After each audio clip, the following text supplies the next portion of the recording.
Hello ಎಲ್ರಿಗೂ ನಮಸ್ಕಾರ. ಎಲ್ಲರೂ ಹೇಗಿದ್ದೀರಾ? ಪ್ರೀತಿಯ ರೂಪಾ ಪ್ರಭಾಕರ್ ಕಡೆಯಿಂದ ಇವತ್ತಿನ ಈ ವಿಡಿಯೋಗೆ ನಿಮ್ಮೆಲ್ರಿಗೂ ಸ್ವಾಗತ ಸುಸ್ವಾಗತ. ಇವತ್ತು ನಾನು ನನ್ನ ಕಂಫರ್ಟ್ ಝೋನ್, ನನ್ನ ಫೇವ್ರೆಟ್ ಪ್ಲೇಸ್, ನಮ್ಮ ಅಡುಗೆ ಮನೇಲಿದ್ದೀನಿ. ಸೊ ಅಡುಗೆ ಮನೇಲಿದ್ದೀನಿ, ಅಡುಗೆ ಏನು ಮಾಡ್ತಾ ಇದ್ದೀನಿ ಅನ್ನೋದು ಥಂಬ್ನೇಲ್ ನೋಡಿರೋರಿಗೆ ಗೊತ್ತಿರುತ್ತೆ. ಅಕಸ್ಮಾತ್ ಥಂಬ್ನೇಲ್ ನೋಡದೆ ಡೈರೆಕ್ಟಾಗಿ ವಿಡಿಯೋ ನೋಡೋಕ್ಕೆ ಬರೋದು ವಿಚ್ ಇಸ್ ಗೊತ್ತಿಲ್ಲ, ನನಗೆ ಆಗಲ್ಲ ಅನ್ಸುತ್ತೆ. ಆದರೂ ಅಕಸ್ಮಾತ್ ಆ ಥರ ಡೈರೆಕ್ಟಾಗಿ ವಿಡಿಯೋ ನೋಡೋಕ್ಕೆ ಬಂದಿರೋರಿಗೋಸ್ಕರ ಇವತ್ತೇನು ರೆಸಿಪಿ ಮಾಡ್ತಾ ಇದ್ದೀನಿ ಅಂತ ಹೇಳ್ತಾ ಇದ್ದೀನಿ ನಾನು. ಸಿಂಪಲ್ ಆಗಿ ಸೌತೆಕಾಯಿ ತಂಬುಳಿ. ಎಷ್ಟೊಂದು ಜನ ಸೌತೆಕಾಯಲ್ಲಿ ಸೌತೆಕಾಯಿ ಗೊಜ್ಜು ಮಾಡೋದು ನೋಡಿರ್ತೀರ. ಸೌತೆಕಾಯಿ ಹಸಿ ತಿಂತಾರೆ. ಇದು ಹಸಿ ತಿನ್ನೋದಂತೂ ಇಟ್ಸ್ ಲೈಕ್ ಮೋಸ್ಟ್ ಕಾಮನ್ ಥರ. ಅದು ಬಿಟ್ಟರೆ ಅಬ್ಬಬ್ಬ ಅಂದರೆ ಸೌತೆಕಾಯಿ ಗೊಜ್ಜು. ನಮ್ಮ ಮನೆಯಲ್ಲಿ ಅಂದರೆ ನಮ್ಮಮ್ಮ ಮನೆಯಲ್ಲಿ ಸೌತೆಕಾಯಿ ಹುಳಿ ಕೂಡ ಮಾಡೋರು. I am talking about Mangaluru ಸೌತೆಕಾಯಿ ಅಲ್ಲ, ನಾರ್ಮಲ್ ಸೌತೆಕಾಯಿ. ನಾರ್ಮಲ್ ಸೌತೆಕಾಯಿ ಅಂದರೆ ಏನು ಹೇಳ್ತಾರೆ ಅದನ್ನು ಅಂದರೆ ಬೆಂಗಳೂರು ಸೌತೆಕಾಯಿ ಅನ್ನೋಣ. ಓಕೆ, ಬೇರೆ ಊರಿನ ಸೌತೆಕಾಯಿ, ಮಂಗಳೂರು ಅಲ್ದಿರ ಇನ್ನೆಲ್ಲ ಊರಿನ ಸೌತೆಕಾಯಿ. ಸೊ ಈ ಸೌತೆಕಾಯಲ್ಲಿ ಹುಳಿ ಕೂಡ ಮಾಡ್ತಾರೆ. ಅದು ಬರೀ ಸೌತೆಕಾಯಿ ಹಾಕಿ ಸಾಂಬಾರ್ ತುಂಬಾ ರುಚಿಯಾಗಿರುತ್ತೆ. ನಿಮಗೆ ಆ ಸಾಂಬಾರ್ ಏನಾದರೂ ನೋಡಬೇಕು ಅಂತ ಆಸೆ ಇದ್ದರೆ ರೆಸಿಪಿ ಅಂತ ಕಮೆಂಟ್ ಮಾಡಿ, ನಾನು ಒಂದ್ಸಲ ತೋರ್ಸೋಕ್ಕೆ ಟ್ರೈ ಮಾಡ್ತೀನಿ. ಓಕೆ, ರೆಸಿಪಿ ಅಂತ ಕಮೆಂಟ್ ಮಾಡಿ. ಆ್ಯಂಡ್ ನಾನು ಮಾಡ್ತೀನಿ ಅಥವಾ ನಮ್ಮ ಅಮ್ಮನ ಕೈಲೇ ಮಾಡಿಸ್ತೀನಿ. ಯಾಕೆಂದರೆ ನಮ್ಮ ಅಮ್ಮನೇ ಅದನ್ನು ಫಸ್ಟ್ ಮಾಡ್ತಾ ಇದ್ದಿದ್ದಲ್ಲ, ಸಕ್ಕತ್ತಾಗಿ ಮಾಡ್ತಾರೆ ನಮ್ಮಮ್ಮ ಸೌತೆಕಾಯಿ ಸಾಂಬಾರು ಹುಳಿ. ಸೊ ಇವತ್ತು ನಾನು ಏನು ಮಾಡ್ತಾ ಇದ್ದೀನಿ ಅಂದರೆ ಸೌತೆಕಾಯಲ್ಲಿ ತಂಬುಳಿ. ಬಿಕಾಸ್ ಸೌತೆಕಾಯಿ ಇದೆಲ್ಲ ಏನಂದರೆ ಕೆಲವ್ರು ಹಸಿ ತಿಂತಾರೆ, ಕೆಲವ್ರಿಗೆ ಅಷ್ಟು ಇಷ್ಟ ಆಗಲ್ಲ. ಸೊ ಈ ಫಾರ್ಮಲ್ಲಿ ಮಾಡಿದ್ರೆ ಒಂದು ಅನ್ನಕ್ಕೊಂದು ಸಿಂಪಲ್ ಆಗಿ ಕಾಂಬಿನೇಷನು ಆಗಿಬಿಡತ್ತೆ ಆ್ಯಂಡ್ ಸಖತ್ ರುಚಿಯಾಗೂ ಇರುತ್ತೆ. ಎನಿವೇಸ್, ಈಗ ಸೌತೆಕಾಯಿ ತಂಬುಳಿ ಏನೇನು ಬೇಕು ಅಂತ ನೋಡೋದಕ್ಕಿಂತ ಮುಂಚೆ ಜಸ್ಟ್ ಇನ್ ಕೇಸ್ ನೀವೇನಾದರೂ ನನ್ನ ಚಾನಲ್ ಸಬ್ಸ್ಕ್ರೈಬ್ ಮಾಡಿಲ್ಲ ಅಂದರೆ ಸಬ್ಸ್ಕ್ರೈಬ್ ಮಾಡೋದನ್ನ ಮರಿಬೇಡಿ. ಹೌದಪ್ಪ, ಮಾಡಬೇಕು. ಯಾಕೆಂದ್ರೆ ನಾನು ಅಲ್ಲಿ ವಿಡಿಯೋಸ್ ಅಲ್ಲಿ ನೋಡ್ತೀನಲ್ಲ, ಅನಾಲಿಟಿಕ್ಸು, ಅದರಲ್ಲಿ ವಿಡಿಯೋಸ್ ನೋಡ್ತಾ ಇರ್ತಾರೆ, ಆದರೆ 80% ಅಷ್ಟು ಸಬ್ಸ್ಕ್ರೈಬೇ ಮಾಡಿರಲ್ಲ ನೋಡೋರು. ಓನ್ಲಿ 20% ಯಾರು ನೋಡ್ತಾ ವಿಡಿಯೋಸ್ ಅಲ್ಲಿ ನೋಡೋದ್ರಲ್ಲಿ 100 ಜನ ನೋಡಿದ್ರೆ 20 ಜನ ಸಬ್ಸ್ಕ್ರೈಬ್ ಮಾಡಿರ್ತಾರೆ. ಪ್ಲೀಸ್ ಇನ್ನು ಮಿಕ್ಕಿದ 80 ಜನನು ಸಬ್ಸ್ಕ್ರೈಬ್ ಮಾಡ್ರಿ, ನಮಗೂ ಖುಷಿ ಆಗುತ್ತೆ ಅಲ್ವಾ.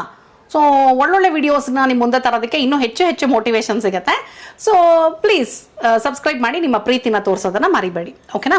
ಸರಿ, ಈಗ ಸೌತೆಕಾಯಿ ತಂಬುಳಿ ಇದಕ್ಕೆ ಏನೇನು ಇಂಗ್ರೀಡಿಯೆಂಟ್ಸ್ ಬೇಕು ಅನ್ನೋದಕ್ಕಿಂತ ಮುಂಚೆ ಇನ್ನೊಂದ್ಸಲ ನಿಮಗೆ ಜ್ಞಾಪಿಸ್ಬಿಡ್ತೀನಿ.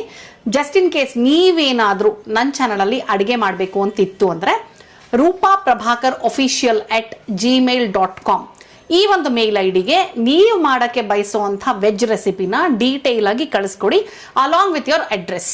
ನಮಗೆ ಆ ರೆಸಿಪಿ ಡಿಫ್ರೆಂಟ್ ಆಗಿ ಅನಿಸಿ ಇಷ್ಟ ಆಯಿತು ಅಂತ ಅನ್ಸಿದ್ರೆ ನಿಮ್ಮ ಮನೆಗೆ ಬರ್ತೀವಿ, ಶೂಟ್ ಮಾಡೋಣ, ಒಟ್ಟಿಗೆ ಅಡುಗೆ ಮಾಡೋಣ, ರುಚಿ ನೋಡೋಣ, ಹರಟೆ ಹೊಡೆಯೋಣ. ಸರಿನಾ? ಬನ್ನಿ ಇವತ್ತು ಸೌತೆಕಾಯಿ ತಂಬುಳಿ ಶುರು ಮಾಡೋಣ. ಅದಕ್ಕೇನೇನು ಬೇಕು ಅಂದರೆ ನೀಟಾಗಿ ಜೋಡಿಸಿ ಇಟ್ಕೊಂಡ್ಬಿಟ್ಟಿದ್ದೀನಿ ನೋಡಿ. ಸೌತೆಕಾಯಿ ಮಾಮೂಲಿ ಸೌತೆಕಾಯಿ ಇದು, ಬಟ್ ಎಳೆಯದಾಗಿತ್ತು, ಸೊ ಹಾಗಾಗಿ ಬೀಜ ತೆಗೆದಿಲ್ಲ. ಬಲ್ತ್ ಹೋಗಿದ್ರೆ ಬೀಜ ತೆಗಿಬೇಕು. ಸೌತೆಕಾಯಿನ ಕಟ್ ಮಾಡಿ ಸಣ್ಣ ಸಣ್ಣ ಪೀಸಸ್ ಮಾಡಿ ಇಟ್ಕೊಂಡಿದ್ದೀನಿ. ಸಿಪ್ಪೆನೂ ತೆಗೆದಿದೆಯಾ ಅಲ್ವಾ? ಹಾ, ಸಿಪ್ಪೆ ತೆಗೆದಿದ್ದೀನಿ. ಸಿಪ್ಪೆ ಮಾತ್ರ ತೆಗೆದಿದ್ದೀನಿ, ಬೀಜ ತೆಗೆದಿಲ್ಲ. ಸೊ ಬಲ್ತ್ ಹೋಗಿದ್ರೆ ನೆನ್ಪಿಟ್ಕೊಳ್ಳಿ, ಬೀಜ ತೆಗಿಬೇಕು, ಇಲ್ಲ ಅಂದ್ರೆ ಚೆನ್ನಾಗಿರಲ್ಲ. ಎಳೆಯದಾಗಿದ್ರೆ ಹಾಕಬಹುದು. ಆಕ್ಚುಲಿ ತುಂಬಾ ಎಳೆದಾಗಿದ್ರೆ ಸಿಪ್ಪೆ ಸಮೇತನೂ ಹಾಕಬಹುದು. ಹೌದಾ? ಹಾ, ತುಂಬಾ ಎಳೆದಾಗ ಸ್ವಲ್ಪ ವೈಟ್ ಕಾಣಿಸುತ್ತೆ ಗೊತ್ತಾ, ತೆಳ್ಳಗಿರ್ಬೇಕು ಸಿಪ್ಪೆ, ಅದು ಮಾತ್ರ ಹಾಕಬಹುದು. ಇಲ್ಲಾಂದ್ರೆ ಸಿಪ್ಪೆ ಬೀಜ ತೆಗಿರಿ. ನಾನಿವಾಗ ಬೀಜ ಇಟ್ಕೊಂಡಿದ್ದೀನಿ, ಸಿಪ್ಪೆ ತೆಗೆದಿದ್ದೀನಿ. ಸೌತೆಕಾಯಿ, ಕಾಯಿ, ಫ್ರೆಶ್ ಕಾಯಿ ತುರಿ, 3 ಹಸಿಮೆಣಸಿನಕಾಯಿ ತುಂಡು ಮಾಡಿ ಇಟ್ಕೊಂಡಿದ್ದೀನಿ. ತೆಂಗಿನಕಾಯಿ, ಮೆಣಸಿನಕಾಯಿ 3 ಕಾಯಿ ಬೇಕಿದೆ. ಜೀರಿಗೆಕಾಯಿ. ಓಕೆಪ್ಪ, ನಾನು ಇಂಗ್ರೀಡಿಯೆಂಟ್ಸ್ ಹೇಳುವಾಗ ಪ್ರಶಾಂತ್ ನನಗೆ ಡೈವರ್ಟ್ ಮಾಡಿಸ್ತಾರೆ. ಸೊ ಇನ್ನೊಂದ್ಸಲ ಫಸ್ಟ್ ಇಂದ ಇಂಗ್ರೀಡಿಯೆಂಟ್ಸು ವಿತೌಟ್ ಇಂಟ್ರಪ್ಷನ್ ಹೇಳ್ತೀನಿ, ನಂಗೆ ಇಂಟ್ರಪ್ಟ್ ಮಾಡಬೇಡ್ರಿ ನೀವು. ಓಕೆ ಓಕೆ, ಬನ್ನಿ. ಬೀಜ ತೆಗಿದಿರ ಸಿಪ್ಪೆ ತೆಗೆದಿರುವಂಥ ಸೌತೆಕಾಯಿ 1 ದೊಡ್ಡ ಬಟ್ಲು, ತೆಂಗಿನ ತುರಿ ಫ್ರೆಶ್ ಕಾಯಿ ತುರಿ 1 ಬಟ್ಲು, 3 ಹಸಿಮೆಣಸಿನಕಾಯಿ ತುಂಡು ಮಾಡಿ ಇಟ್ಕೊಂಡಿದ್ದೀನಿ, ಜೀರಿಗೆ, ಉಪ್ಪು, ಮೆಣಸು, ಹಾಗೆ ಮೊಸರು ಒಂದು ಸ್ವಲ್ಪ ಹುಳಿ ಬಂದಿದ್ರೆ ಚೆನ್ನಾಗಿರುತ್ತೆ. ಓಕೆನಾ? ಸೊ ಈಗ ಕೇಳ್ರಿ, ನಿಮ್ಗೇನು ಡೌಟ್ ಇದೆಯೋ? ಇಲ್ಲ, 3 ಕಾಯಿ. ಅಂಡ್ ತೆಂಗಿನಕಾಯಿ ಆಕ್ಚುಲಿ 1 ಬಟ್ಲು, ಇದು 1 ಬಟ್ಲು ಅಂದೆ, ಬಟ್ 1 ಬಟ್ಲು ಇಸ್ ಈಕ್ವಲ್. ಆಕ್ಚುಲಿ ಏನ್ ಗೊತ್ತಾ, ಈ ಸೌತೆಕಾಯಿ ಮತ್ತೆ ತೆಂಗಿನಕಾಯಿ ರೇಷಿಯೋ ಏನು ಮ್ಯಾಟರ್ ಆಗಲ್ಲ ಇದಕ್ಕೆ ಅಷ್ಟೊಂದು. ಸೊ ಪರವಾಗಿಲ್ಲ. ಹಾಗಂತ ಕಾಯಿ ಜಾಸ್ತಿ ಹಾಕ್ಬಿಟ್ಟು ಸೌತೆಕಾಯಿ ಕಡಿಮೆ ಹಾಕಿದ್ರೆ ಅದು ಕಾಯಿ ತಂಬುಳಿ ಆಗ್ಬಿಡುತ್ತೆ. ಸೊ ನೋಡ್ಕೊಳ್ಳಿ. ಬಟ್ ಕಾಯಿ ಒಂದು ಸ್ವಲ್ಪ ಹೆಚ್ಚು ಕಡಿಮೆ ನಡೆಯುತ್ತೆ ಇನ್ಫ್ಯಾಕ್ಟ್. ಅಂಡ್ ಖಾರನೂ ಅಷ್ಟೇ, ನಿಮಗೆ ಹೇಗೆ ಬೇಕೋ ಅದಕ್ಕೆ ತಕ್ಕ ಹಾಕೊಳ್ಳಿ. ನಾನು ಸೌತೆಕಾಯಿ ಸ್ವಲ್ಪ ಬ್ಲ್ಯಾಂಡ್ ಆಗಿರುತ್ತಲ್ವಾ, ಹಾಗಾಗಿ ಮೆಣಸು ಹಾಕಿ ಮೆಣಸಿನಕಾಯಿಯೂ ಹಾಕ್ತಾ ಇದ್ದೀನಿ. ಸ್ವಲ್ಪ ಉಪ್ಪು ಖಾರ ಬೇಡ ನಮಗೆ, ಮೈಲ್ಡ್ ಆಗಿ ಬೇಕು ಅನ್ನೋಂಥವ್ರು ಬರೀ ಮೆಣಸಿನಕಾಯಿ ಹಾಕೋಬಹುದು. ಓಕೆನಾ? ಇದು ಒಗ್ಗರಣೆ ಏನಾದ್ರು ಹಾಕ್ತಾ ಇದಕ್ಕೆ? ಹೌದು, ಒಗ್ಗರಣೆಗೆ ಎಣ್ಣೆ, ಸಾಸಿವೆ, ಇಂಗು, ಕರ್ಬೇವಿನ ಸೊಪ್ಪು. ಬೇಳೆ? ಏನು ಬೇಳೆ? ಉದ್ದಿನ ಬೇಳೆ ಇಲ್ಲ, ಅದೆಲ್ಲ ಏನು ಹಾಕಲ್ಲ. ಓಕೆ. ನಿಮಗೋಸ್ಕರನೂ ಹಾಕಲ್ಲ ನಾನು, ಯಾಕಂದರೆ ಚೆನ್ನಾಗಿರಲ್ಲ ಅದು, ಸೊ ಹಾಕೋದಿಲ್ಲ. ಓಕೆನಾ? ಬೇಕಂದರೆ ಸೆಪ್ರೇಟ್ ಒಗ್ಗರಣೆ ಮಾಡಿಡ್ತೀನಿ ಪಕ್ಕದಲ್ಲಿ, ನೀವು ಕಲಿಸ್ಕೊಳ್ಳುವಾಗ ಅದನ್ನು ಹಾಕ್ಕೊಳ್ಳಿ. ಅದು ನಮ್ಮ ಮನೆಯಲ್ಲಿ ಒಂಥರ ತುಂಬ ಫೇವ್ರೇಟು ಪ್ರಶಾಂತ್ಗೆ ಮತ್ತು ಆಲಾಪ್ಗೆ. ಇನ್ಫ್ಯಾಕ್ಟ್ ನನಗೂ ಇಷ್ಟನೇ. ಸಪ್ರೇಟಾಗಿ ಜೀರಿಗೆ ಮತ್ತು ಉದ್ದಿನಬೇಳೆ, ಸಾಸಿವೆ ಮತ್ತು ಉದ್ದಿನಬೇಳೆ ಒಗ್ಗರಣೆ ಮಾಡಿ ಇಟ್ಬಿಡೋದು. ಉದ್ದಿನಬೇಳೆ ಜಾಸ್ತಿ ಹಾಕಿ ಅದನ್ನು ನೀವೇನೇ ಕಲಿಸಿದ್ರೂ ಒಂಚೂರು ಮೇಲ್ಗಡೆ ಹಾಕ್ಕೊಂತಿದ್ರೆ ಕುಟುಂಬ ಮತ್ತು ಸಖತ್ತಾಗಿರುತ್ತೆ. Let's start. ಇವಾಗ ಫಸ್ಟ್ ಏನು ಮಾಡಬೇಕು ಅಂದರೆ, ನಾನು ಮೊಸರು ತೊಗೊಂಡಿದ್ದೀನಲ್ವಾ, ಈ ಮೊಸರನ್ನ ಚೆನ್ನಾಗಿ ಬೀಟ್ ಮಾಡ್ಕೊಂಬಿಡೋಣ. ಓಕೆ? ಬೇಕು ಅಂದರೆ ನೀವು ಸ್ವಲ್ಪ ನೀರು ಸೇರಿಸ್ಕೋಬಹುದು. ನಾನು ಈ ಸ್ಟೇಜಲ್ಲಿ ನೀರು ಸೇರಿಸ್ಕೊಳ್ತಿಲ್ಲ, ಯಾಕಂದರೆ ಮಿಕ್ಸಿಗೆ ನಾವು ಎಷ್ಟು ನೀರು ಸೇರಿಸ್ಕೊಳ್ತೀವಿ ನೋಡಿಕೊಂಡು ಡಿಸೈಡ್ ಮಾಡೋಣ. ಸೊ ಹಾಗಾಗಿ ಫಸ್ಟ್ ಮೊಸರನ್ನ ಚೆನ್ನಾಗಿ ಬೀಟ್ ಮಾಡ್ಕೊಂಬಿಡೋಣ. ಬೀಟ್ ಮಾಡ್ಕೊಳ್ಳೋದು ಯಾಕೆ ಅಂದರೆ ಅದು ಲಂಪ್ಸ್ ಇರುತ್ತಲ್ಲ, ಅದು ಚೆನ್ನಾಗಿರಲ್ಲ. ಅಂದರೆ ಈ ತಂಬುಳಿ ಮಾಡಿದಾಗ್ಲೂ ಒಂಥರ ಒಡೆದೊಡ್ದಂಗೆ ಕಾಣ್ತಿಲ್ಲ, ಚೆನ್ನಾಗಿ ಕಾಣಲ್ಲ. ಸೊ ಹಾಗಾಗಿ ನೋಡಿ, ಹಿಂಗೆ ಚೆನ್ನಾಗಿ ಬೀಟ್ ಮಾಡ್ಕೊಂಡ್ಬಿಡ್ತಾ ಇದ್ದೀನಿ. ಕೆಲವರು ಮೊಸರನ್ನ ಮಿಕ್ಸಿಗೆ ಹಾಕೊಂಡ್ಬಿಡ್ತಾರೆ, ತರ ತರ ತರ ತರ ತರ ಅಂತ ಸೌಂಡ್ ಆಗ್ತಾ ಇದ್ದೀನಿ. ನಂಗೆ ಇಷ್ಟ ಆಗಲ್ಲ ಈ ಸೌಂಡು. ಸಾಕು ನೋಡಿ, ಇಷ್ಟು ಬೀಟ್ ಕಾಣಿಸ್ಬೇಕಾಯ್ತು. ನೋಡು, ಇವಾಗ ಇದು ಮೊಸರು ಥರ ಕಾಣಿಸ್ತಾ ಇಲ್ಲ ನೋಡಿ. ಹೌದು, ಥರ ದೋಸೆ ಹಿಟ್ಟು, ಯಾವುದೋ ಕ್ರೀಮು ಆ ಥರ ಅನಿಸ್ತಾ ಇದೆ. ಸೊ ಇಷ್ಟು ಬೀಟ್ ಮಾಡಿಕೊಂಡ್ರೆ ಸಾಕು. ಈಗ ಮಿಕ್ಕಿದ ಇಂಗ್ರೀಡಿಯೆಂಟ್ಸ್ನೆಲ್ಲ ಒಂದೊಂದಾಗೇ ಮಿಕ್ಸಿಗೆ ಹಾಕೋ ಮುಂಚೆ ಜೀರಿಗೆ ಮೆಣಸನ್ನು ಒಂಚೂರು ಡ್ರೈ ರೋಸ್ಟ್ ಮಾಡ್ಕೊಳ್ಳೋಣ. ಓಕೆನಾ? ಸೊ ಮೆಣಸು, ಜೀರಿಗೆ 1 ಸ್ಪೂನು, ಮೆಣಸು ಒಂದು 8ರಿಂದ 10 ಕಾಳು. ಸೊ ಜಸ್ಟ್ ಡ್ರೈ ರೋಸ್ಟ್ ಮಾಡ್ಕೊಳ್ಳೋಣ. ಒಂಚೂರು ಜಾಸ್ತಿನೇ ಇದ್ದಂಗಿದೆ ನಮ್ಮ ಮನೇಲಿ. 1 2 3 4 5 6 12 ಕಾಳು. ಅಷ್ಟು ಪೌಡರ್ ಹಾಕ್ಲಿಲ್ಲ ಅಂದ್ರೆ ನಾನು ಅಲ್ಲಿದೆ ಕ್ಯಾಚ್. ಆಮೇಲೆ ಅದು ಎಷ್ಟು ಬೇಕೋ ಅಷ್ಟು ಹಾಕದ ಇದಕ್ಕೆ. ನಾನು ಹುರ್ಕೊಳ್ತಾ ಇದ್ದೀನಿ, ಇಲ್ಲ ಹಾಕ್ತೀನಿ ಅನ್ಸುತ್ತೆ, ಇಷ್ಟು ಖಾರ ಬೇಕು ಅನ್ಕೊಂಡಿದ್ದೀನಿ. ಬಟ್ ಅಫ್ಕೋರ್ಸ್ ಹಾಕುವಾಗ ನಿಲ್ಲಿಸ್ಕೋಬಹುದು ನಮಗೆ ಇಷ್ಟು ಬೇಡ ಅನ್ಸಿದ್ರೆ. ಓಕೆ. ನಾನು ಜೀರಿಗೆ ಮೆಣಸು ಪುಡಿನ ಒಂದು ಸ್ವಲ್ಪ ಹಿಂಗೆ ಫ್ರೆಶ್ ಆಗಿ ಮಾಡಿ ಇಟ್ಕೊಂಡಿರ್ತೀನಿ, ಮೇಲೆ ಯಾವ್ದಾದ್ರು ಹಾಕೊಳ್ಳೋದಕ್ಕೆ ಚೆನ್ನಾಗಿರುತ್ತೆ ಅಂತ. ಸ್ಪೆಷಲಿ ಉಪ್ಪು ತುಪ್ಪ ಅನ್ನ ಕಲಿಸ್ತಿರಲ್ಲ, ಉಪ್ಪು ತುಪ್ಪ ಅನ್ನ ಕಲಿಸಿದಾಗ ಈ ಜೀರಿಗೆ ಮೆಣಸಿನ ಪುಡಿ ಅದ್ರ ಮೇಲೆ ಹಾಕೊಂತಿದ್ರೆ ಸೂಪರ್ ಆಗಿರುತ್ತೆ, ಸಾಕಾಗಿರುತ್ತೆ. ಮಕ್ಕಳಿಗೂ ಅಷ್ಟೇ, ನೀವು ಉಪ್ಪು ತುಪ್ಪ ಕಲಿಸಿದಾಗ ಸ್ವಲ್ಪ ಈ ಥರ ಜೀರಿಗೆ ಮೆಣಸು ಪುಡಿ ಹಾಕಿ ಕೊಡಿ ಅದ್ರ ಮೇಲೆ, ಅವ್ರಿಗೂ ಇಷ್ಟ ಆಗತ್ತೆ. ಆ್ಯಂಡ್ ತುಂಬ ಒಳ್ಳೇದಲ್ವಾ ಅದು. ಹೌದು. ಸೊ ಚೆನ್ನಾಗಿ ಘಮ್ ಅನ್ಬೇಕು, ಅಲ್ಲಿ ತನಕ ಅಷ್ಟೇ ರೋಸ್ಟ್ ಮಾಡ್ಕೊಂಡ್ರೆ ಸಾಕು. ಸೀದು ಹೋಗ್ಬಿಡ್ಬಾರ್ದು, ಅದನ್ನ ಮಾತ್ರ ಹುಷಾರಾಗಿ ನೋಡ್ಕೋಬೇಕು ನಾವು, ಸೀದು ಹೋಗ್ಬಾರ್ದು, ಯಾಕಂದ್ರೆ ಜೀರಿಗೆ ಬೇಗ ಸೀದು ಹೋಗುತ್ತೆ. ಮೆಣಸು ಸೀದೋದ್ರೂ ಗೊತ್ತಾಗಲ್ಲ, ಕಪ್ಪೆ ಇರತ್ತ. ಕರೆಕ್ಟ್, ಕಪ್ಪಿರುತ್ತೆ, ಆದರೂ ಘಮ ಬದಲಾಗುತ್ತೆ. ಸೊ ನಾನು ಒಗ್ಗರಣೆ ಬಾಂಡ್ಲೆಲ್ಲ ಮಾಡ್ಕೊಂಡಿದ್ದೀನಿ, ಸೊ ದಟ್ ನೆಕ್ಸ್ಟ್ ಒಗ್ಗರಣೆ ಹಾಕೋಕೆ ಈಸಿ ಆಗಲಿ ಅಂತ. ನೋಡಿ ಚೆನ್ನಾಗಿ ಘಮ್ ಅಂತ ಬರ್ತಾ ಇದೆಯೇನ್ರಿ? ಸುವಾಸನೆ ಬರ್ತಾ ಇದೆ. ಓಕೆ, ಸ್ಟವ್ ಇಂದ ತೆಗೆದ್ಬಿಟ್ಟು ಮೇಲೂ ಒಂದು ಸ್ವಲ್ಪ ಹಿಂಗೆ ಯಾಕೆ ಮಾಡ್ತಾ ಇದ್ದೀನಿ ಅಂದರೆ ಆರ್ಬಿಡ್ಲಿ ಅಂತ, ಆ ಕುಕಿಂಗ್ ಪ್ರಾಸೆಸ್ಸು ಸ್ಟಾಪ್ ಆಗಲಿ ಇದ್ರದ್ದು ಅಂತ. ಈಗ ಮಿಕ್ಸಿ ಹಾಕೊಂಬಿಡೋಣ. ಏನಂತ ನಮಗೆ ಆರಬೇಕು ಅಂತ ಏನಿರಲ್ಲ, ಯಾಕಂದರೆ ಬೇರೆ ಬೇರೆ ಇಂಗ್ರೀಡಿಯೆಂಟ್ಸ್ ಇರುತ್ತೆ. ಸೊ ಮಿಕ್ಸಿ ತೆಗೆದಿಟ್ಕೊಂಡೋಣ. ನಾವು ಯೂಸ್ ಮಾಡ್ತಾ ಇರೋದು ಇದು ಅಗ್ಯಾರೋ. ಸಾಕಷ್ಟು ಜನ ನನಗೆ ಕೇಳಿದ್ರಿ, ಮೇಡಮ್ ನೀವು ಮಿಕ್ಸಿ ಯಾವ್ದು ಯೂಸ್ ಮಾಡ್ತಿರೋದು, ಮಿಕ್ಸಿ ಯಾವ್ದು ಯೂಸ್ ಮಾಡ್ತಿರೋದು ಅಂತ. ದೊಡ್ಡ ಮಿಕ್ಸಿನೂ ಅಗ್ಯಾರೋನೆ, ಸಣ್ಣದೂ ಅಗ್ಯಾರೋನೆ. ಓಕೆ, ಸೊ ಈಗ ಫಸ್ಟ್ ಏನು ಮಾಡೋಣ, ಸೌತೆಕಾಯಿನ ಮಿಕ್ಸಿ ಜಾರ್ಗೆ ಹಾಕೊಂಡ್ಬಿಡೋಣ. ಜಲ್ದಿರ ಹಾಕೊಳ್ಳೋದಿದೆಯಲ್ಲ, ಅದೇ ಇದೊಂದು ದೊಡ್ಡ task, which I think I am doing it pretty well. ಅನ್ನೋಷ್ಟೊಳಗೆ ದೃಷ್ಟಿ ಬಿದ್ದೋಯ್ತು, ಟಕ್ ಅಂತ ಎತ್ತು ಹಾಕ್ಬಿಡ್ಬೇಕು. ನಾವು ಅಡುಗೆ ಮನೆ ಕಟ್ಟೆ ನೀಟಾಗಿ ಒರೆಸಿ ಕ್ಲೀನ್ ಮಾಡಿ ಇಟ್ಕೊಂಡಿರ್ತೀನಿ. ಫಸ್ಟು ಬಿಕಾಸ್ ಸ್ವಲ್ಪ ಸೌತೆಕಾಯಿ ಜಾಸ್ತಿ ಇರೋದ್ರಂತ ಒಂದ್ಸಲ ಸೌತೆಕಾಯಿನ ಹಂಗೆ ಬರೀ ಗುರ್ ಅನ್ಸ್ಕೊಳ್ತೀನಿ. ಓಕೆ, ಅನ್ಸ್ತ್ಯಾ? ಆ ಮ್ಯೂಸಿಕ್ ಏನಿದ್ರು ಅವರೇ ಕೊಡ್ತಾರೆ. ನೀನ್ ಗುರ್ ಅಂದೆ, ನಾನು ಡ್ರ್ ಅಂದೆ. ಸಹವಾಸ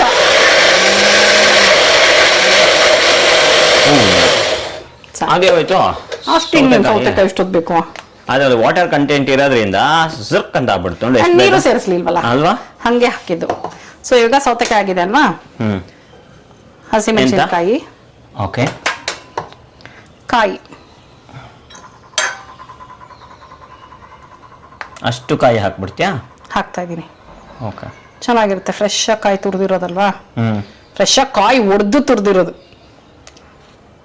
ಸೊ ಮಜವಾಗಿರುತ್ತೆ. ಇಷ್ಟು ಪಲ್ಯ ಕೋಸಂಬರಿಗೂ ಅಷ್ಟೇ ಫ್ರೆಶ್ ಆಗಿ ಕಾಯಿ ಒಡೆದು ತುರಿದು ಹಾಕಿದ್ರೆ ಸೂಪರ್ ಆಗಿರುತ್ತೆ. ಓಕೆ, ಯಾವುದೇ ಪಲ್ಯ ಕೋಸಂಬರಿ ಮಾಡಿದ್ರು ಆಯ್ತಾ. ಈಗ ಜೀರಿಗೆ, ಮೆಣಸು, ಓಕೆ, ನೋಡ್ರಿ ನಿಮಗೋಸ್ಕರ ಇಷ್ಟು ನಿಲ್ಲಿಸ್ಕೊಳ್ತಾ ಇದೀನಿ. ಬೇಡ, ಇಷ್ಟು ಹಾಕ್ಬಿಡ್ಲಾ? ಹಾಕ್ಬಿಡ್ತೀನಿ, ಹಿಡಿಸುತ್ತೆ ಇಷ್ಟು. ಸೊ ಅಷ್ಟು ಹಾಕಿದ್ದೀನಿ. ಉಪ್ಪು ಹಾಕೊಂಡ್ಬಿಡೋಣ, ಒಂಚೂರು ಹಾಕೋಣ ಇವಾಗ, ಯಾಕಂದ್ರೆ ಇಲ್ಲಿಗೆ ಹಾಕಿದ್ಮೇಲೆ ಎಷ್ಟು ಬೇಕೋ ಅಷ್ಟು ನೋಡ್ಕೊಂಡು ಹಾಕೋಣ. ಈಗ ಒಂದು ಸ್ವಲ್ಪ ಹಾಕ್ತಾ ಇದ್ದೀನಿ. ಹಾ, ಇಷ್ಟಕ್ಕಿಷ್ಟು ಬೇಕು ಅಂತ ಹಾಕ್ತಾ ಇದ್ದೀನಿ. ಇಲ್ಲಿ ಮತ್ತೆ ನೀರೇನು ಹಾಕೊಳ್ಬಾರ್ದಾ? ನೋಡ್ಕೊಂಡು ಫಸ್ಟ್ ಒಂದ್ಸಲ ಗ್ರೈಂಡ್ ಮಾಡ್ತೀನಿ, ಬೇಕು ಅನ್ಸಿದ್ರೆ ಹಾಕೋಬಹುದು, ಏನು ಅಡ್ಡಿ ಇಲ್ಲ, ನೀರು ಹಾಕೋಬಹುದು.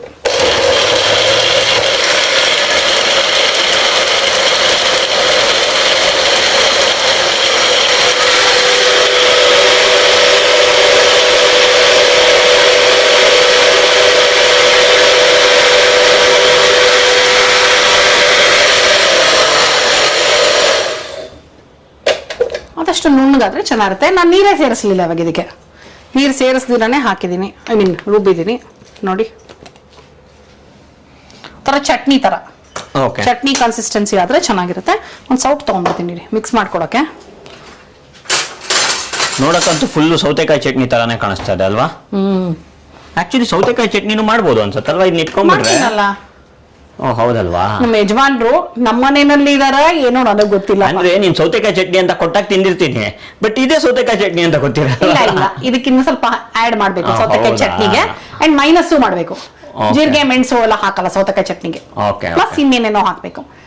ಸೌತೆಕಾಯಿ ಚಟ್ನಿ ರೆಸಿಪಿ ಬೇಕಾ? ರೆಸಿಪಿ ಅಂತ ಕಮೆಂಟ್ ಮಾಡಿ. ಸೌತೆಕಾಯಿ ಹುಳಿಗೂ ಮತ್ತೆ ಚಟ್ನಿಗೂ ಸೌತೆಕಾಯಿ ಸಾಂಬಾರ್, ಸೌತೆಕಾಯಿ ಚಟ್ನಿ ಅಂತ ಸೆಪರೇಟ್ ಆಗಿ ಕಮೆಂಟ್ ಮಾಡ್ಬೇಕು. ಒಂದೇ ದಿವಸದಲ್ಲಿ ಇದನ್ನು ಉಳಿಸ್ಕೊಂಡ್ಬಿಟ್ಟಿದ್ರೆ 4 ರೆಸಿಪಿ. ಸೌತೆಕಾಯಲ್ಲಿ ಹುಳಿ, ಚಟ್ನಿ, ತಂಬುಳಿ. ಹಾಗಲ್ಲ ರೀ ನಾನು ಹೇಳಿದ್ದು, ಅವಾಗ್ಲೇ ಸೌತೆಕಾಯಿ ಸಾಂಬಾರ್ ರೆಸಿಪಿ ಬೇಕು ಅಂದ್ರೆ ರೆಸಿಪಿ ಅಂತ ಕಮೆಂಟ್ ಮಾಡಿ ಅನ್ನಲ್ಲ. ಸೊ ಇದಕ್ಕೂ ರೆಸಿಪಿ ಅಂದ್ರೆ ಯಾವ್ದು ಅಂತ ಕನ್ಫ್ಯೂಸ್ ಆಗುತ್ತೆ ಅಂತ ಸೌತೆಕಾಯಿ ಚಟ್ನಿ, ಸೌತೆಕಾಯಿ ಸಾಂಬಾರ್ ಯಾವ್ದು ಬೇಕೋ ಅದನ್ನ ಕಮೆಂಟ್ ಮಾಡಿ. ಓಕೆ ಓಕೆ, ಅರ್ಥ ನೋಡಿ. ಈಗ ಇಷ್ಟನ್ನು ಹಾಕಿದೆ ಅಲ್ವಾ, ಈಗ ಇದನ್ನ ಕೂಡ ವೇಸ್ಟ್ ಮಾಡಬಾರ್ದು. ಸೊ ಇದಕ್ಕೂ ಒಂಚೂರು ನೀರು ಸೇರಿಸ್ಕೊಂಡು ಹಾಕೋಣ. ಇಲ್ಲಿ ತಂಬುಳಿ ಅಂಶ ಬೇಕಾಗದ? ಹಂಗಲ್ಲ, ತಂಬುಳಿ ಎಷ್ಟು ತೆಳ್ಳಗಿದ್ರು ಚೆನ್ನಾಗಿರುತ್ತೆ. ಅದನ್ನ ನೀವು ಅನ್ನಕ್ಕೆ ಹಾಕ್ಬೇಕು ಅಂತಿದ್ದೀರಾ, ಕುಡಿಬೇಕು ಅಂತಿದ್ದೀರಾ ಅಂತ ಯೋಚನೆ ಮಾಡ್ಬೇಕು. ಅಂದ್ರೆ ಲೈಕ್ ಊಟಕ್ಕೆ ಮುಂಚೆ ಕುಡಿತಾರೆ ಕೆಲವರು ತಂಬುಳಿನ, ಊಟ ಆದ್ಮೇಲೆ ಕುಡಿತಾರೆ. ಸೊ ನೀವು ಅದನ್ನ ಕುಡಿಯೋಕ ಅಥವಾ ಅನ್ನದ ಜೊತೆ ತಿನ್ನಕ ಅಂತ ಡಿಸೈಡ್ ಮಾಡ್ಕೊಂಡು ಕನ್ಸಿಸ್ಟೆನ್ಸಿನ ಅದಕ್ಕೆ ತಕ್ಕ ಹಾಗೆ ಮಾಡ್ಕೋಬೇಕು. ನಾವಿದನ್ನ ಇವಾಗ ಅನ್ನಕ್ಕೆ ಕಲ್ಸಕ್ ಮಾಡ್ತಿರೋದ್ರಿಂದ ತುಂಬಾನೇ ನೀರನ್ನ ಸೇರ್ಸಕ್ಕೆ ಹೋಗಲ್ಲ. ಓಕೆ, ನೋಡಿ ಯಾವುದನ್ನು ವೇಸ್ಟ್ ಮಾಡದೆ ಇದರಿಂದ ಹಿಂಗೆ ಹಾಕ್ತೀನಿ ನಾನು. ಸೊ ಆಗ ನೀರು ಜಾಸ್ತಿ ಹಿಡಿಸಲ್ಲ. ಈಗ ಬಹುಶಃ ಈ ಸ್ಟೇಜಲ್ಲಿ ಇನ್ನೊಂಚೂರು ಉಪ್ಪು ಬೇಕು. ಉಳಿಸಿಟ್ಕೊಂಡಿರುವಂಥ ಉಪ್ಪನ್ನ ಸ್ವಲ್ಪ ಇಲ್ಲಿ ಹಾಕೊಳ್ತಾ ಇದ್ದೀನಿ. ಓಕೆ, ಮಿಕ್ಸ್ ಮಾಡ್ಲಾ ಈಗ? ಇದು ಕ್ಯಾಪ್ ಹಾಕ್ಬಿಡ್ತೀನಿ ಬಾಟ್ಲಿಗೆ. ನಾನು ಮತ್ತೆ ನೀರು ಬೇಕಾಗತ್ತೆ ಅಂತ ಇಟ್ಕೊಂಡಿದ್ದೀನಿ. ಓಕೆ, ನೋಡಿ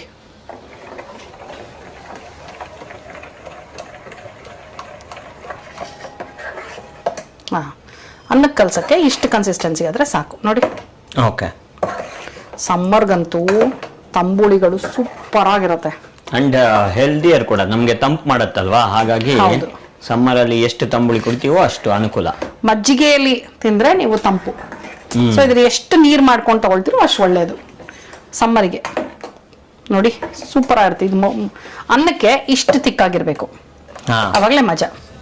ಓಕೆ, ಈಗ ಒಗ್ಗರಣೆಗೆಲ್ಲ ರೆಡಿ ಮಾಡ್ಕೊಂಡು ಒಂದು ಒಗ್ಗರಣೆ ಕೊಟ್ಬಿಟ್ರೆ ಸೂಪರ್. ನಾನು ಆಗ್ಲೇ ಒಗ್ಗರಣೆಗೆ ಎಣ್ಣೆ ಅಂದೆ, ಸಾರಿ ತುಪ್ಪ ಹಾಕ್ತೀನಿ ನಾನು ಇದಕ್ಕೆ. ಎಣ್ಣೆ ಹಾಕಲ್ಲ, ನಾನು ತುಪ್ಪ ಹಾಕೋದು.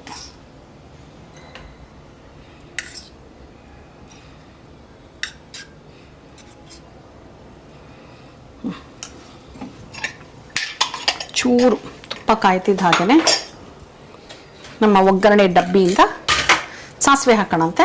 ನಾನು ಕರಿಬೇವಿನ ಸೊಪ್ಪನ್ನ ನಮ್ಮ ಬಾಣ್ಲೆ ನಾನು ಕರಿಬೇವಿನ ಸೊಪ್ಪನ್ನು ಏನು ಮಾಡ್ತೀನಿ ಅಂದರೆ ಯಾವಾಗಲೂ ಚೆನ್ನಾಗಿ ತೊಳೆದು ಒರೆಸಿ ನಮ್ಮ ಏರ್ ಫ್ರೈಯರ್ ಹಾಕಿ ಒಣಗಿಸಿಟ್ಕೊಂಡಿರ್ತೀನಿ.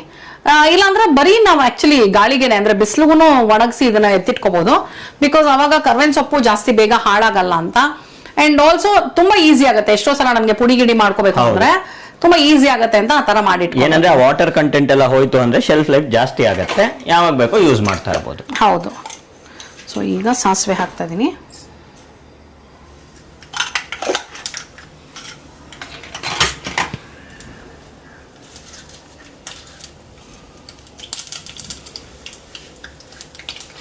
ಕರಿಬೇವಿನ ಸೊಪ್ಪು. ಇದಕ್ಕೆ ಆಕ್ಚುಲಿ ಈ ಬಾಳ್ಕ ಮೆಣಸಿನ್ಕಾಯಿ ಬರುತ್ತೆ ಗೊತ್ತಾ? ಹಾಕ್ಬೋದು, ಚೆನ್ನಾಗಿರುತ್ತೆ, ಹಾಕ್ಬೋದು. ಆಫ್ ಮಾಡ್ಕೊಂಬಿಟ್ಟೆ ನಾನು. ಇಂಗು, ಬಾಳಕ್ ಮೆಣಸಿನ್ಕಾಯಿ ಹಾಕಿದ್ರೆ ತುಂಬಾ ಚೆನ್ನಾಗಿರುತ್ತೆ. ಬಾಳಕ್ ಮೆಣಸಿನ್ಕಾಯಿ ಬೇಕು ಅನ್ನೋರು ಹಾಕ್ಬೋದು. ನಾನು ಒಣಮೆಣಸಿನ್ಕಾಯಿ ಹಾಕಲ್ಲ, ಯಾಕಂದ್ರೆ ಒಣಮೆಣಸಿನ್ಕಾಯಿ ಹಾಕಿದ್ರೆ ನನಗೇನೋ ಸಂಭವ ಅದು ಸ್ವಲ್ಪ ಕೆಂಪು ಕಲರ್ ಬಿಟ್ಕೊಂಡ್ಬಿಡುತ್ತಲ್ವಾ, ಅದು ನನಗೆ ಅಷ್ಟು ಇಷ್ಟ ಆಗಲ್ಲ. ಅದಕ್ಕೆ ನಾನು ಹಾಕಿಲ್ಲ ಅದನ್ನ. ಸೊ ಈಗ ಸಾಸಿವೆ, ಕರಿಬೇವಿನ ಸೊಪ್ಪು, ಇಂಗು ಒಗ್ಗರಣೆ.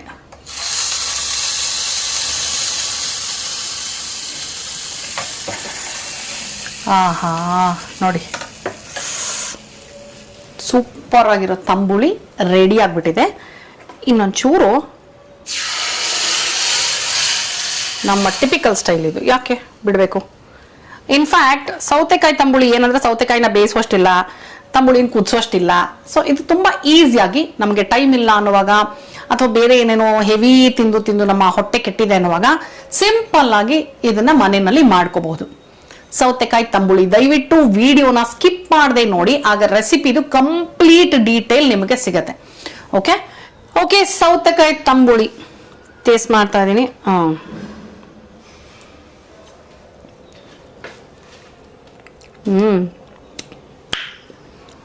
ಪರ್ಫೆಕ್ಟ್ ಆಗಿದೆ. ನಾನು ಸ್ವಲ್ಪ ಹುಳಿ ಮೊಸರು ಹಾಕಿದ್ದೀನಲ್ಲ, ಚೂರು ಹುಳ್ಳಿಗೆ ಖಾರವಾಗಿ, ಉಪ್ಪು ಎಲ್ಲ ಸೂಪರ್ ಆಗಿ ಹದವಾಗಿದೆ. ಸೊ ಇದು ಸೌತೆಕಾಯಿದ ಅಂತ, ಸೌತೆಕಾಯಿ ಫ್ಲೇವರ್ ಚೆನ್ನಾಗಿ ಬರುತ್ತೆ, ಬಟ್ ಉಪ್ಪು ಖಾರವಾಗಿರೋದ್ರಿಂದ ಬ್ಲ್ಯಾಂಡ್ ಆಗಿರೋದು ಇಷ್ಟು ಉಪ್ಪು ಖಾರವಾಗಿರೋಕ್ಕೆ ಸಾಧ್ಯನಾ ಅನ್ನೋಷ್ಟು ಚೆನ್ನಾಗಿದೆ. ದಯವಿಟ್ಟು ಮನೆಯಲ್ಲಿ ಒಂದ್ಸಲ ಮಾಡ್ಕೊಳ್ಳಿ. ಹೇಗೆ ಬಂತು ಅಂತ ನನಗೆ ಕಮೆಂಟ್ ಮಾಡಿ ತಿಳಿಸೋದನ್ನ ಮರಿಬೇಡಿ. ಅಂಡ್ ಹಾಗೆ ನೀವು ಸೌತೆಕಾಯಿಯಲ್ಲಿ ಇನ್ನೂ ಏನೇನು ರೆಸಿಪಿ ಮಾಡ್ತೀರಾ ಅದನ್ನು ನನಗೆ ತಿಳಿಸಿ, ಸರಿನಾ? ಇವತ್ತಿನ ಈ ವಿಡಿಯೋ ನಿಮಗೆ ಇಷ್ಟ ಆಗಿದೆ ಅಂತ ಅನ್ಕೊಂಡಿದ್ದೀನಿ. ಮತ್ತೆ ಮುಂದಿನ ವಿಡಿಯೋನಲ್ಲಿ ಈ ನಿಮ್ಮ ಪ್ರೀತಿಯ ರೂಪಾ ಪ್ರಭಾಕರ್ ಸಿಗ್ತೀನಿ ಅಂತ ಹೇಳ್ತಾ ಇದ್ದೀನಿ. ಇನ್ನೊಂದ್ಸಲ ಜ್ಞಾಪಿಸ್ತಾ ಇದ್ದೀನಿ, ನನ್ನ ವಿಡಿಯೋಸ್ ನೋಡೋರಲ್ಲಿ ಬರೀ 20% ಅಷ್ಟೇ ಅಂತ ಸಬ್ಸ್ಕ್ರೈಬ್ ಆಗಿರೋರು 80% ಸಬ್ಸ್ಕ್ರೈಬ್ ಆಗಿಲ್ವಂತೆ. ಪ್ಲೀಸ್ ಆ 80% ಜನ ಸಬ್ಸ್ಕ್ರೈಬ್ ಮಾಡಿ, ಓಕೆನಾ? ಸರಿ, ಹಾಗಿದ್ರೆ ಮತ್ತೆ ಸಿಗೋಣ. Bye bye, love you all.